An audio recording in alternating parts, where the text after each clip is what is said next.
Adulte. Mode d'emploi. Adulte. Difficile, hein. Avec courage. Adulte. Adulte. J'en peux plus de ce mot. Bah si, adulte. Ça va le faire. De ouf. Adulte. Mode d'emploi. Oh yeah.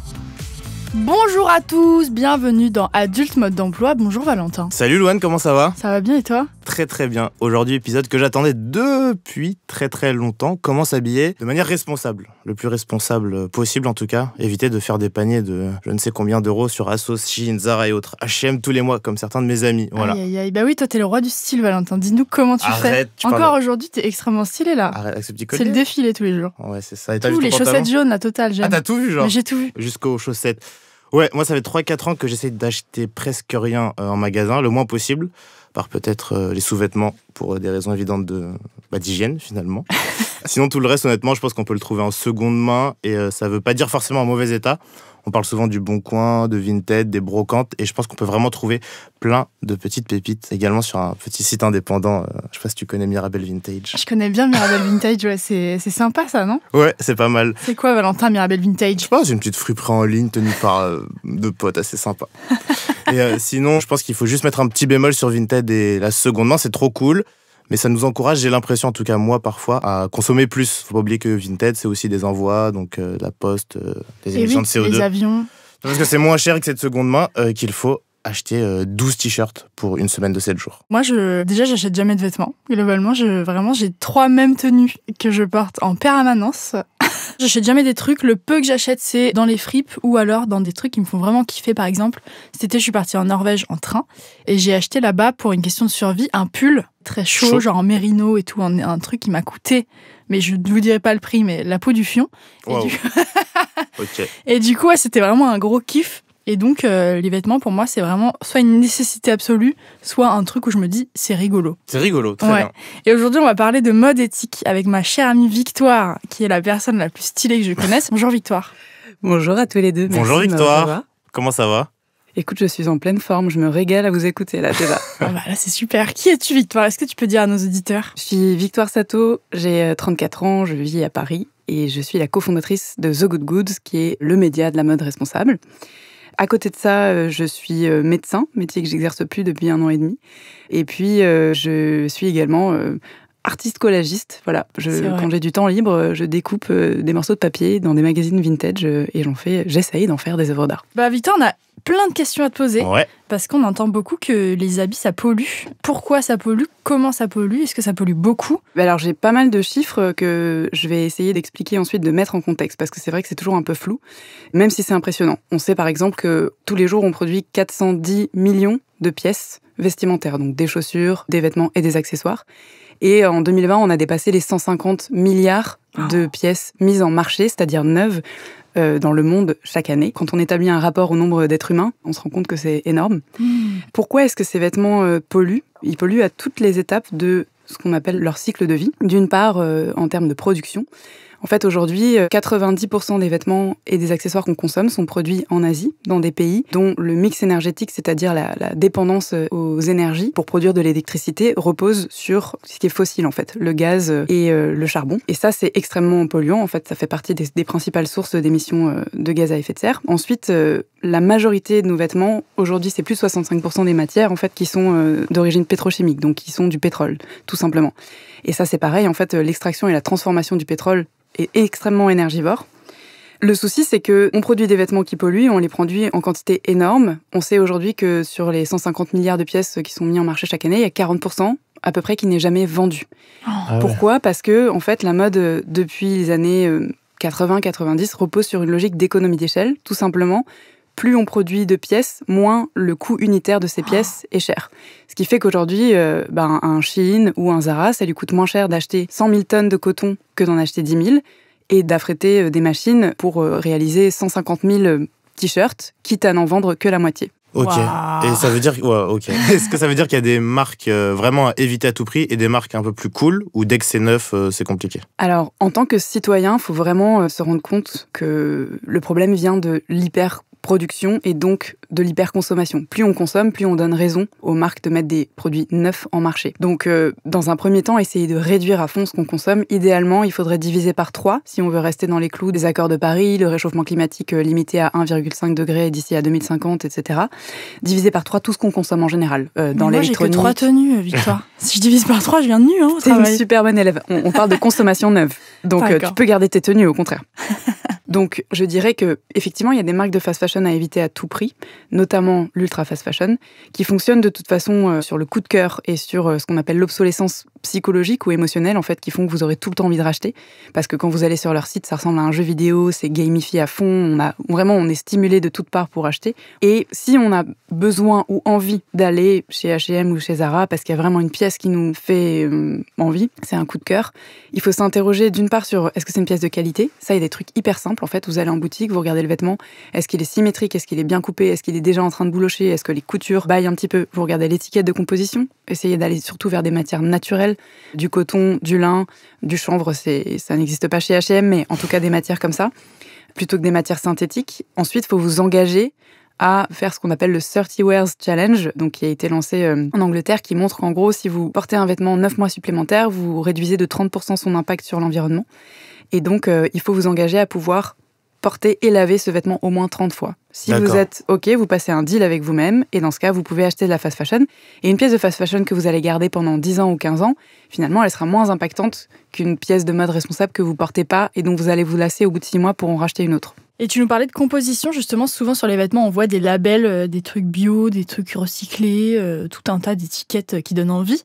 Est-ce qu'on peut s'y fier ? Est-ce que c'est bien ? Alors, ouais, c'est un premier pas. Il faut d'abord avoir en tête que de toute façon, dès qu'on s'intéresse à la mode un peu responsable, tout est question d'information, et l'information demande des efforts et de se renseigner. Donc, ma réponse, c'est il n'y a aucun label parfait. Il n'y a aucun label qui va couvrir le respect des conditions sociales et environnementales dans la production d'un vêtement. Et il y a beaucoup de labels qui sont utilisés pour faire du greenwashing, voire des faux labels conçus par des marques pour vous induire en erreur. Donc, même si c'est un premier pas vers quelque chose de mieux, typiquement le coton bio, ça peut aussi cacher une production en Éthiopie ou au Bangladesh, dans un sweatshop, donc dans une usine vraiment dégueu qui ne respecte pas du tout ses employés, mais il y a l'étiquette coton bio, donc on se donne un peu meilleure conscience. Et c'est problématique parce qu'en fait, il y a ce qu'on appelle un effet rebond chez les consommateurs qui, sous prétexte qu'ils ont l'impression d'acheter responsable, achètent 2 fois plus. Ouais. Et donc finalement, c'est pas très vertueux, alors qu'on a l'impression de bien faire. Donc les labels sont nécessaires mais pas suffisants. C'est important de les connaître un petit peu, de connaître les principaux. Le label GOTS, par exemple, c'est le plus exigeant aujourd'hui en termes de cahier des charges qui couvre le social et l'environnemental, comme le label OCS. Il y a des labels qui sont intéressants mais qui peuvent être trompeurs. Typiquement Ecotex, on voit vraiment partout, dans des monoprix, etc. C'est un label qui garantit l'innocuité, c'est-à-dire le fait qu'un vêtement soit pas toxique ni pour les gens qui le fabriquent ni pour ceux qui le portent. En revanche, on ne sait pas si la personne qui l'a fabriqué avait 12 ans ou 35, si elle était bien payée et si les matières sont très polluantes ou pas. Et il y a des labels qui sont de bons labels mais qui ne défendent qu'une cause. Par exemple, le label PETA, donc c'est un label qui est garant du respect de la bientraitance animale, voire même de l'absence totale d'usage de tests sur les animaux, de souffrance animale au moment de la production d'un produit. Cependant, un produit peut être certifié PETA 100% en polyester, donc en plastique, absolument horrible écologiquement parlant, fabriqué n'importe comment, mais effectivement, aucun animal n'aura été heurté lors de sa fabrication. Après, les magasins et les chaînes, les sites internet, c'est la facilité pour les consommateurs, les consommatrices. Comment on fait concrètement pour s'habiller sans trop polluer et avoir un style de fou, comme disait Louane ? Comme toi, Victoire. Donne-nous tes Comme toi, secrets. Victoire, j'osais pas le dire. Merci beaucoup. Je prends ce compliment pour commencer. La première chose que je te conseillerais, c'est de pas aller sur Internet pour commencer. D'aller tout simplement dans ton propre placard. Pourquoi ? Parce que bien souvent, dans ton placard et ceux des proches, il y a déjà des tas de trucs qui sont incroyables et que tu ne mets pas ou pas assez. Mon grand-père avait beaucoup de pépites dans son placard. Voilà. Moi, faites ce que vous voulez de l'info. J'ai pris tous les joggings de mon papy et je les mets à chaque fois que je vois Victoire. Bichette. Et ils sont fabuleux. Et ils sont super, ils sont un peu grands, mais ça va. Bichette. Donc voilà, s'intéresser d'abord à son propre placard. Qu'est-ce que je mets ? Qu'est-ce que je mets pas ? Si je le mets pas, pourquoi ? C'est trop petit, c'est trop grand, c'est taché, j'aime plus le style. À partir de cette pile-là, en fait, de vêtements que tu mets pas, t'as déjà du potentiel. Est-ce que je peux les transformer, les faire réparer, les faire remettre à ma taille? Est-ce que je peux les pimper? Justement, rajouter des séquins sur le col. Est-ce que je peux faire, une broderie ou éventuellement trouver une pièce en friperie pour faire un mix avec de l'upcycling? Il y a des tas de vidéos tutos incroyables qui sont dispo. Et il y a aussi des tas de couturiers de quartier et couturières qu'on a oublié d'aller consulter finalement ces derniers temps, tellement on a un rapport jetable aux vêtements. Mais ce sont des gens qui ont une expertise de dingue et qui sont capables de te conseiller pour te faire une fringue à laquelle tu vas réfléchir, que tu vas designer toi-même et que tu auras envie d'aimer pour la vie, tellement tu te la seras appropriée. Donc ça, c'est la première chose. Ensuite, il y a une super appli, et il y en a plusieurs dans la même veine, mais une à laquelle je pense qui s'appelle Vera, qui est une appli qui te permet de répertorier tout ton dressing, en fait, en prenant des photos de tes fringues, et qui, le matin, en fonction de la météo et de la rotation de tes vêtements, te suggère des tenues. Et alors, je précise que tout ce que je mentionne dans ce podcast n'est pas sponsor par personne. Il n'y a pas de placement produit. Donc, voilà, ça, c'est la deuxième chose. Ensuite, tu as évoqué le dressing de ton grand-père, mais clairement, tu vois, aller faire du troc chez ses potes, voir un peu, vous réunir, ça paraît idiot, mais vous faites un groupe WhatsApp en disant, OK, tel après-midi, on ramène tous et toutes les fringues qu'on met pas, et puis on voit ce qu'on peut échanger ou se revendre. Ça aussi, c'est une bonne base. Ouais. Ensuite, il y a vraiment le côté introspection que moi, j'adore. Je trouve que c'est assez aberrant qu'on ait des avis sur tout dans la vie, des principes, en politique, par exemple, ou en termes d'alimentation, ou en termes de préférences culturelles, mais que pour les vêtements, finalement, on soit tous des moutons et qu'on considère que s'habiller pareil, c'est normal. Et quand tu vas dans le métro, il y a rarement de la singularité quand même. Et les gens qui sont bien habillés, ils dénotent pas parce qu'ils ont des vêtements chers ou qu'ils ont des vêtements neufs, mais parce que généralement, ils se connaissent eux-mêmes et qu'ils savent ce qu'ils aiment porter, ce qui leur va. Et ils se sentent à l'aise au monde comme ça. Donc finalement, pour moi, l'élégance et le style, c'est vraiment un état d'esprit, vachement plus que relatif à tes vêtements. C'est beau. Une fois que tu connais justement qui tu es, ce que t'aimes, tu peux dire, voilà, telle matière, je la préfère à une autre, telle coupe. Ouais, je dirais que pour trouver son style, déjà, c'est la quête d'une vie. Bien souvent, les personnes qui sont les plus stylées, ce sont des personnes qui ont un certain âge. Et puis, je conseille aussi, c'est un peu artisanal, mais d'avoir un cahier de style. Un peu comme on aurait un bullet journal ou un carnet finalement de pensée. T'as ton carnet ou tes notes digitales, peu importe, mais tu te poses de temps en temps à un café et tu regardes passer les gens et tu dis « Ah, et ça, c'était hyper cool. Trop stylé. Ça, faut que j'essaye, etc. » Ou pareil, t'enregistres, je sais pas moi, une vidéo sur Instagram ou sur TikTok d'une personne qui a twisté un sweat avec, je sais pas moi, un apron de sa mamie. Il a rajouté juste un petit patch et ça fait un truc de ouf, tu vois. Là, on a dit son placard, le placard des proches. Est-ce que tu as une alternative à Vinted ? Alors Vinted, moi je suis pas forcément contre. Je suis contre l'idée que acheter de la fast fashion ce soit ok parce que tu peux le revendre sur Vinted. Mais sur Vinted, t'as des trucs de ouf. Voilà, faut pas hésiter à se renseigner sur la qualité, la compo. Puis il y a des petits trucs à savoir. Quand vous cherchez un pull, il y a des mots clés, par exemple le Shetland, la laine vierge, la label Woolmark, etc. Enfin, il y a des petites choses à connaître. Ensuite, il y a différents sites que j'aime beaucoup. Pour tout ce qui est luxe, Vestiaire Collective et Monogramme, c'est hyper cool. Ce qui est un peu plus débrouille, c'est le site du label Emmaüs, mais qui est super, qui est un peu fait comme Le Bon Coin. Le Bon Coin aussi, vous pouvez trouver des choses incroyables.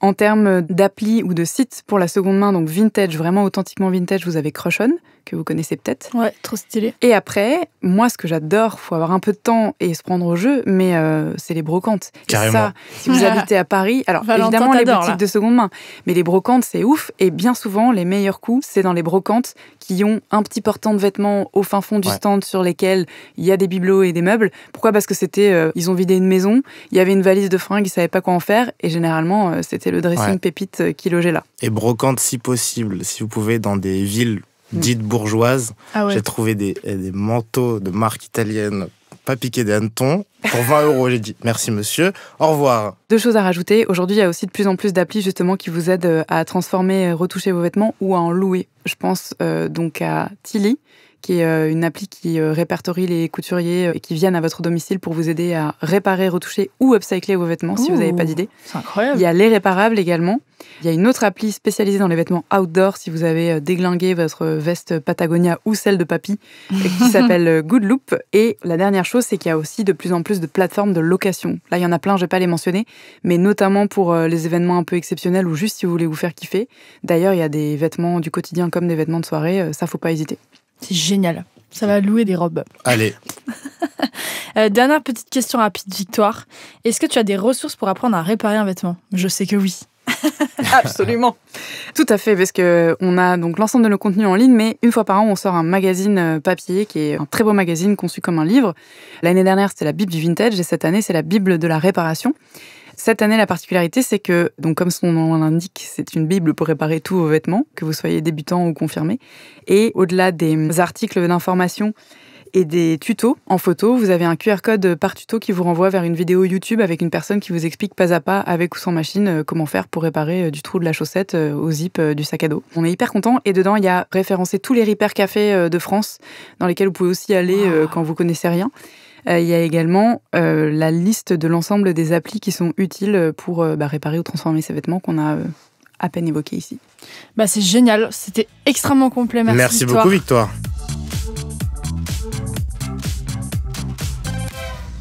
T'as retenu quoi, Louane, de l'épisode ? Moi, j'ai retenu qu'il y a plein de ressources autres que les grands sites qu'on connaît et qu'on peut faire réparer sur Internet, sur des applis, qu'on peut aller voir les couturières de notre rue, qu'on peut upcycler nos vêtements, tout faire en fait. On peut se créer son style avec rien. Merci beaucoup, Victoire. Nous, on se retrouve sur les réseaux sociaux de Nouvelles Écoutes, sur nos réseaux perso. Donc, Victoire, c'est The Good Goods. Moi, c'est Louane Mancho et Valentin, c'est Nato81. C'est ça. Et voilà. Bisous. Bisous, les gars, les Habillez-vous girls bien. and boys. Salut.